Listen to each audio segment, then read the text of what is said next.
Okay, we're going to review occlusal anatomy of the first molars of the maxilla and mandible. Alrighty, so let's look at the fossa. We have 4 different fossa, the central and the distal fossa, which is on the other side of the oblique ridge. And then every molar has a distal triangular fossa and a mesial triangular fossa. So those are the 4 fossa. I'm going to erase so it doesn't get too messy. And of course we have 5 cusps, which will have cusp ridges. So mesial buccal right here. And there, the angulation orientation of the triangular ridge is sort of in the distal direction. Doesn't come straight to the lingual, and goes heads on down to the central groove. Then on the mesiolingual, we have there's 2 triangular ridges, so important to know where they are and where they angle. So you see the first cusp ridge, triangular ridge in particular, when we're talking about the occlusal table, just heading toward the mesial buccal cusp. Together, those 2 form the transverse ridge. So we'll make that, let's get a different, a little bit thicker. So here and here, that is our transverse ridge. Now the second cusp, let's see, I'll go to that one. Cusp, the second triangular ridge off of the mesiolingual cusp is comes off this side, if you will. I just call it a side because it's just similar to like a marginal ridge of the mesiobuccal cusp and mesiolingual cusp here on the mesial. It's very similar to that, just kind of the end of the cusp. Instead of just having a groove separating the 2 cusps, you actually have a ridge. And so this is the angulation of the second ridge, triangular ridge of the mesiolingual cusp. And that goes and forms the other half of the oblique ridge.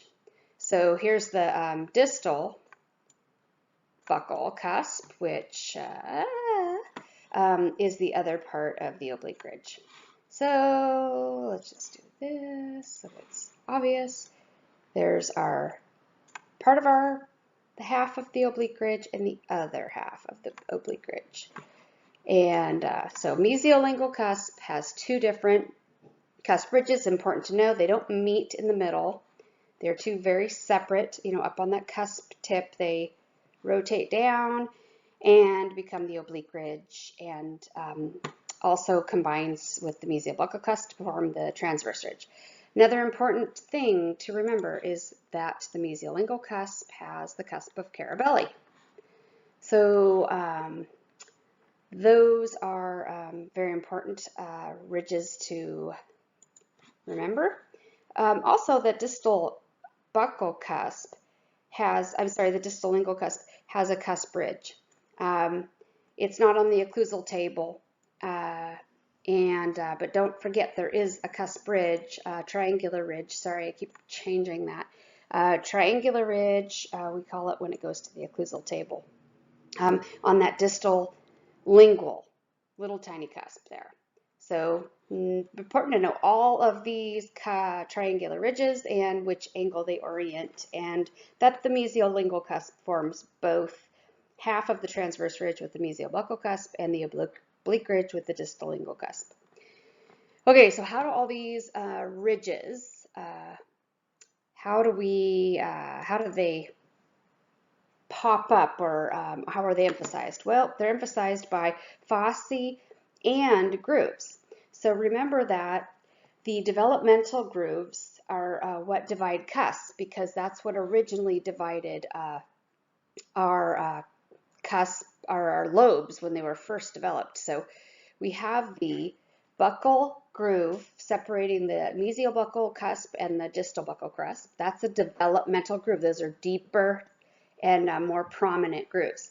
Then, of course, we have our central groove that generally spans from mesial to distal, and it might change names. I'm not concerned about that. We just know that it's generally a central groove that spans mesial to distal.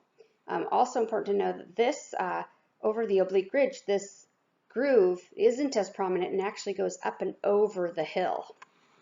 So go erase that. So we have our developmental grooves, we have our buccal groove, we have our lingual groove, very deep groove, and our central groove. And so those are our developmental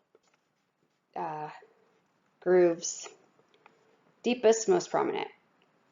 Now let's look at supplemental grooves. Every triangular ridge has triangular ridge grooves, which help, so that you can, gives the elevation of, you have to have a low point to have a high point, obviously, to make it stick up. So every triangular ridge will have different grooves to help accentuate. We're going to talk about the triangular fossa and how the triangular ridge grooves help develop the triangular fossa. So here we have the mesial buccal triangular groove and the mesial lingual triangular groove, which then help form the cusp bridges as well as the triangular fossa. So here's the mesial triangular fossa, and defined by the mesial buccal, mesial lingual triangular grooves. And we'll go all the way over to this side over here. We have our pit here of the triangular fossa. And remember that in most fossa, you're going to have a pit or a low point, kind of like a centered drain in a room, a low point. And so when we're carving this, we want this has to go downhill to a low point. Important to remember that. So now we would have a triangular ridge groove. That's the distal buccal and the mesial, the distal lingual. So the distal buccal, distal lingual triangular groove help defining the distal triangular fossa. So those are all the grooves. Remember that as you move posterior in the mouth, you increase supplemental grooves. So just know that you get more and more as you go distal, or posterior in the mouth. But these are the grooves that I want you to focus on and know for carving. And let's not forget our marginal ridge groove. So every tooth, well, some of them, but all the ones we're doing, they have a marginal ridge groove. So here's the distal marginal ridge groove. Notice it's going to the lingual, and that's what we're calling our spillway. Here it goes, up and over the marginal ridge to the lingual, mesial marginal ridge groove. Very important that you know where those are and how they orient. So let's see if I have. So every groove helps define all your ridges. Just remember that. Okay, moving on to the mandibular first. Molar. This tooth we have 3 fossa. We have our central fossa, which is the largest and biggest. Then we have our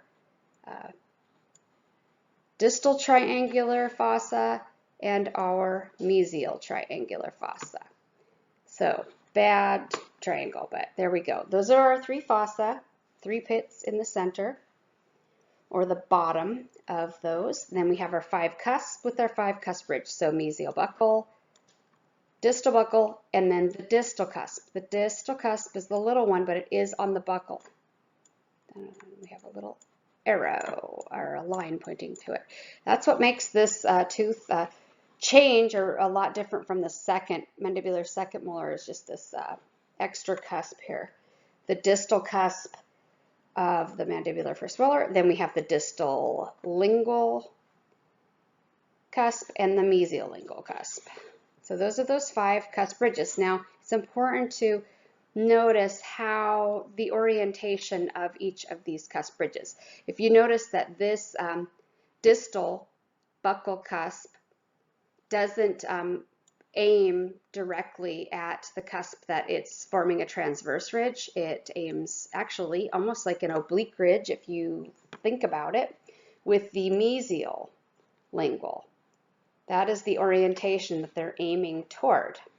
However, this is, if you're going to say that this tooth has transverse ridge, which there is argument in textbooks among authors and experts in the field whether or not this is that mandibular first molar forms transverse ridges. Our textbook says that it does, so that's what we'll go with. So here is the proper angulation of the distal lingual cusp with the distal buccal cusp, forming the transverse ridge. And then we have the angulation of the mesial buccal cusp, triangular ridge. So that's how they angle. With this one's, the distal cusp is less prominent, but it does angle towards the mesial a little bit. Notice, what are they all pointing to? The central groove. And this is why we call this a zigzag central groove, because there's the zigzag. And let's see, I'll get rid of those. And so let's look at the grooves again. Developmental grooves, remember, separate cusps because that's where the lobes fuse. So here is the buccal groove, and here's the lingual groove. Notice they don't meet in the middle. There's a zag. So when you're drawing and your drawings, these are meeting in the middle, that's inaccurate. Important that you know that, so that when you're developing these cusps, that you develop them in the correct orientation, and then that the occlusion will be more ideal. So there are the 2 of the developmental grooves out of the 4, and then we have our distal buccal groove separating the distal cusp and the distal buccal cusp. And then, of course, our central groove is the other developmental groove, which is separating all the cusps. So there are the 4 main cusps, or developmental grooves that we need to know. Okay, so then let's go back to triangular ridge grooves. We have our distal lingual triangular ridge groove, and this isn't showing on this drawing as much. You can never find a perfect drawing, but we're just going to draw that in because there is a groove there. And then, of course, we come together. That's a really lame triangle, but that's our distal triangular fossa. And here is our mesial buccal triangular ridge groove, and our mesial lingual, and let's see, that looks really bad, but let's see, that's how we basically get our triangular fossa. And then you'll notice that there are the grooves, the triangular ridge grooves, that also accentuate each triangular ridge. And I'm not calling those by any name except for the ones that are forming those triangular fossa. Alrighty, so that is the occlusal anatomy of the mandibular first molar. Keep in mind that when you don't have that distal cusp on that maxillary or the mandibular second molar, then let's just pretend that's not here. And then these are more just a cross pattern because you don't have that extra cusp, and these kind of orient more down towards each other, making transverse ridge. There's no argument whether these have transverse ridge, but it's just important to know, remember that cross pattern of the central groove is mesial to distal, just a little more straight, and then in that buccal and lingual groove are more straight across from each other. So that's why they call that a cross pattern on the mandibular second molar. And that's about it.